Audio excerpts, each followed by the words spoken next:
দর্শক বন্ধুরা, আধুনিক কৃষি উদ্যোক্তা থেকে সবাইকে স্বাগতম ও সালাম। আসসালামু আলাইকুম। হাতিয়া গ্রামের অভিজ্ঞ দক্ষ কৃষক হাবিবুর রহমান হবি কাকার বাঁধাকপি খেতে চলে আসলাম। আজ আমি হবি কাকার সাথে কথা বলবো তার ক্ষেতের বাঁধাকপি বাজার দর কেমন ও কী দামে সে বিক্রি করতেছে সে সম্পর্কে আজকে কথা বলবো। আসসালামু আলাইকুম কাকা। ওয়ালাইকুম সালাম।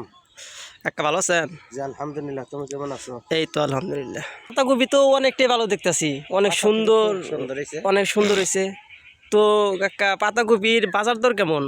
বাজার দর মোটামুটি একবার কম না বেশিও না, মানে ফুলকপি বাজার দরটা একবার কমাই ফেলাইছে। ফুলকপিটা ফুরাইলি গেলা এটা মোটামুটি ভালো পয়সা পাওয়া যাবে। আর কপিতে এবার মোটামুটি ভালোই ফলন আসতেছে। ওষুধ দেই নাই, 2500 কপির মধ্যে 160টার ওষুধ দিছি। তা আল্লাহর ইচ্ছা, আল্লাহর রহমতে খুব ভালোই আছে। দেখ করতে পারতেছে খুব ভালোই আছে, তাই আছে না? হ্যাঁ হ্যাঁ, অনেক।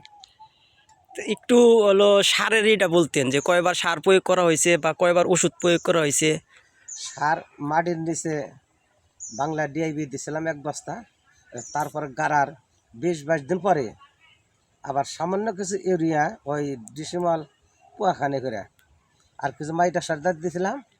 তারপর আবার পানি টানি দিয়া আবার দিছি জিম সার আর কিছু মাইটা ইউরিয়া। তাতে আল্লাহর ইচ্ছা মোটামুটি খুব ভালোই এখন আছে গাছের। আর সার লাগবে না এখন, মোটামুটি আল্লাহর রহমতে ভালোই আছে, গাছ সবই আছে, তাই না? হ্যাঁ, এ পর্যন্ত তাতে কতটি পাতাকপি করতে পারছেন, বিক্রি করতে পারছেন? বিক্রি করার দোষী তো এই 5 দিন ধরে তাও মোটামুটি 500-র মতো। আচ্ছা, বলবেন যে হলো পিসটা কত করে পিস বেচা যায়? ফার্স্টে তো ওই পাইকারি 30 টাকা করে দিছি, আর খুচরা 30 টাকা বেতন যায়। বড় গোনা আরও ছোটো গোনা তো একটু কমই বেতন লাগে।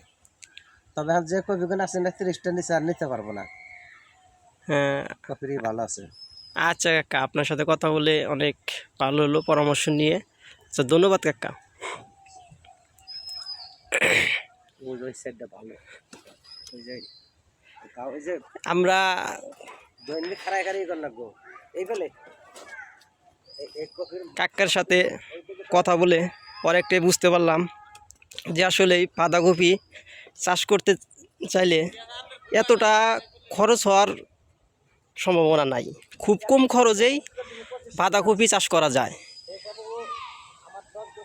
কাকা বলল যে খুব একটা সারও লাগে না, 2বার সার প্রয়োগ করছে, বা ওষুধও খুব একটা দেওয়া লাগে না, খুবই কম খরচে বাঁধাকপি চাষ করা যায়।